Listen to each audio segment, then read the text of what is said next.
कि उनके जो आंदोलन शांतिपूर्वक संविधान को मानने वाले हो। अगर आपको लगता है कि बसपा के नहीं आते तो यहाँ जो आंदोलन है उसके अंदर जो है बहुजन समाज पार्टी के जो कार्यकर्ता है वो मुख्य रूप से वो मुख्य भूमिका। भारत के अंदर ऐसा कोई डंडा नहीं बना जो वकीलों को पढ़ सके। भारत के अंदर अगर वकील डरते हैं तो वो संविधान से और कानून से नहीं। 4 महीने शहीदों की कब्र पे लगेंगे, हर बरस मेले वतन पे मिटने वालों का यही बाकी निशा होगा। ये आंदोलन अभी और लंबा चलेगा।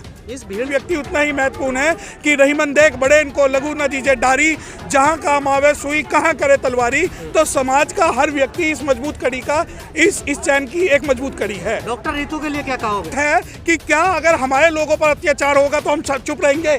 सब्जेक्ट है कि क्या भारत का दिल दिल्ली और दिल्ली के अंदर भी आप अत्याचार करके खामोश हो जाओगे? और सब्जेक्ट है ये कि जब कोई अत्याचार की बात जो दिल्ली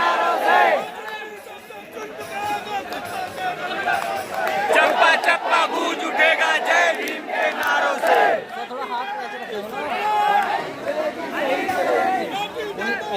ये वकीलों का काम, अगर आप ये सोचते हो कि डिस्ट्रिक्ट कोर्ट, हाई कोर्ट और सुप्रीम कोर्ट में, तो गलत सोचते हो।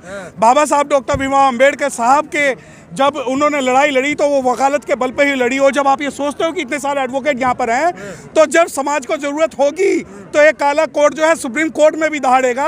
और जब सड़कों पे जरूरत होगी तो एक काला कोर्ट समाज का कवच बन के, रक्षा कवच बन के समाज की प्रोटेक्शन करेगा। कहा जाता बसपा वाले तो आते नहीं सड़कों पर, आप तो यहाँ ठंड में। ये आप अपनी आंखें, अपना जो ओपिनियन है वो चेक कराओ। मैं बहुजन समाज पार्टी से संबंध रखता हूँ, उसका कार्य करता हूँ, लेकिन बहुजन समाज पार्टी ये चाहती है कि उनके जो आंदोलन शांतिपूर्वक संविधान को मानने वाले हो। अगर आपको लगता है कि बसपा के नहीं आते तो यहाँ जो आंदोलन है उसके अंदर जो है बहुजन समाज पार्टी के जो कार्यकर्ता है वो मुख्य रूप से वो मुख्य भूमिका निभा रहे हैं।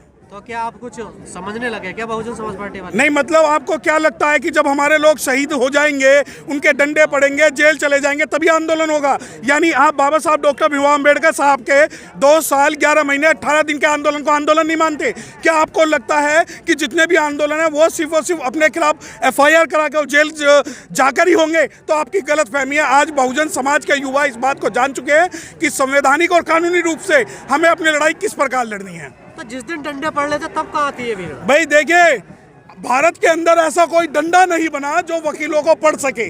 भारत के अंदर अगर वकील डरते हैं तो वो संविधान से और कानून से। जिस डंडे की आप बात कर रहे हो तो ये वो वकील हैं जिनके आगे डंडा भी रुक जाता है। परंतु डॉक्टर रितु पर जब डंडा पड़ रहा था तब कहाँ थी? शायद भीड़ की बात अगर आप कर रहे हैं या वकीलों की बात कर रहे हैं तो मैं बता दूं कि जब जब समाज को वकीलों की, एडवोकेट्स की जरूरत पड़ी है वो थाने में भी रहे हैं, सड़कों पर भी रहे हैं, प्रोटेस्ट में भी रहे हैं, आंदोलन में भी रहे हैं। तो मांग मान ली आपकी? देखिए, मुझे नहीं पता, मुझे मंच पे था। मैं इस प्रोटेस्ट का हिस्सा हूँ। मैं एडवोकेट होने के नाते, समाज का होने के नाते, शेड्यूल्ड कास्ट कम्युनिटी से होने के नाते, लीगल फील्ड में होने के नाते और इस केस में देख रेख करने के कारण ये मेरी ड्यूटी है कि मैं समाज के साथ कंधा से कंधा मिलाकर 24 घंटे खड़ा रहूँ। अच्छा, तो जो डिटेन हो जाते हैं उनको छुटाना चाहते हैं? नहीं, हम खुद भी डिटेन हुए हैं, और कई बार डिटेन हुए। छुड़ाने का काम जो है हमारा सिर्फ ये नहीं कि हम थाने से छुड़ा के लाएंगे, बल्कि कई बार देखने को मिला है कि एडवोकेट सत्य प्रकाश ही जाता है छुटाने। नहीं, एडवोकेट नहीं, गौतम जब गए तब भी हमने आपको देखा। देखिए, डॉक्टर सत्य प्रकाश गौतम एडवोकेट कुछ भी नहीं है, ना ही उसका नाम है, ना ही उसका काम है, ना ही उसकी पहचान है।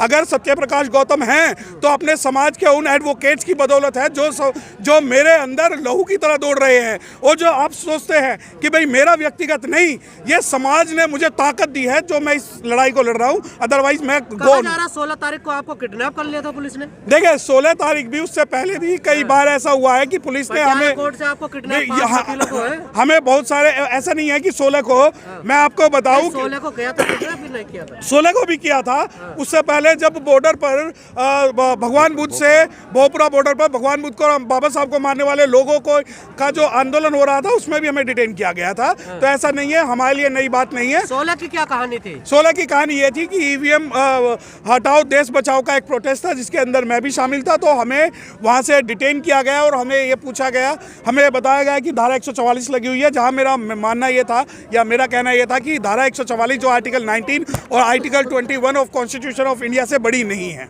अब क्या सहमति बनी है प्रशासन से? प्रशासन से हम अपना जो इस अगर आप ईवीएम की बात कर रहे हैं तो ये एक लंबी लड़ाई है। नहीं, ये इस आंदोलन में देखिए हाँ। इस आंदोलन में डॉक्टर रितु को अंदर ले जाया गया है, जहां पर वो अभी प्रोक्टर से या वीसी से बात करेंगी। जब वो निकल के आएंगी तो इस बारे में जो फर्दर इन्फॉर्मेशन है तब दी जाएगी आपको।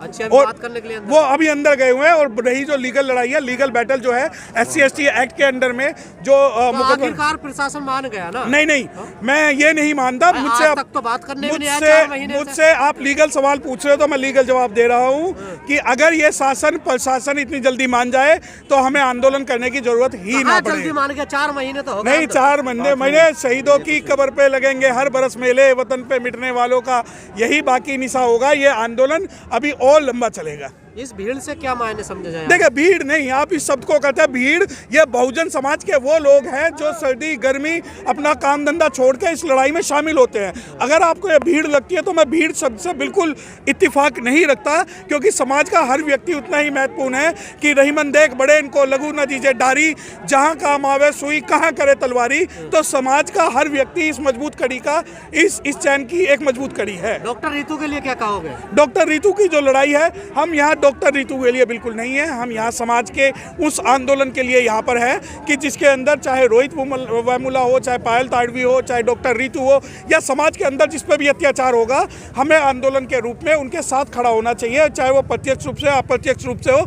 दूसरी बात यह, किसी का कोई ये इंडिविजुअल आंदोलन नहीं है, यहाँ बहुजन समाज पार्टी भी शामिल है। सब्जेक्ट तो रितु है ना? देखिए, नहीं, सब्जेक्ट रितु नहीं है, सब्जेक्ट है एट्रोसिटीज। सब्जेक्ट है atrocities in the educational institutions. Subject है कि क्या अगर हमारे लोगों पर अत्याचार होगा तो हम चुप रहेंगे। सब्जेक्ट है कि क्या भारत का दिल्ली और दिल्ली के अंदर भी आप अत्याचार करके खामोश हो जाओगे। और सब्जेक्ट है ये कि जब कोई अत्याचार की बात जो दिल्ली में होगी वो पूरे भारत तक। एट्रोसिटी तो रोज हो रही है, वहां तो नहीं जाते ना? नहीं, जिसकी पता लगती है पूरी कोशिश करते हैं, वहां जाते हैं और वहां जाएंगे।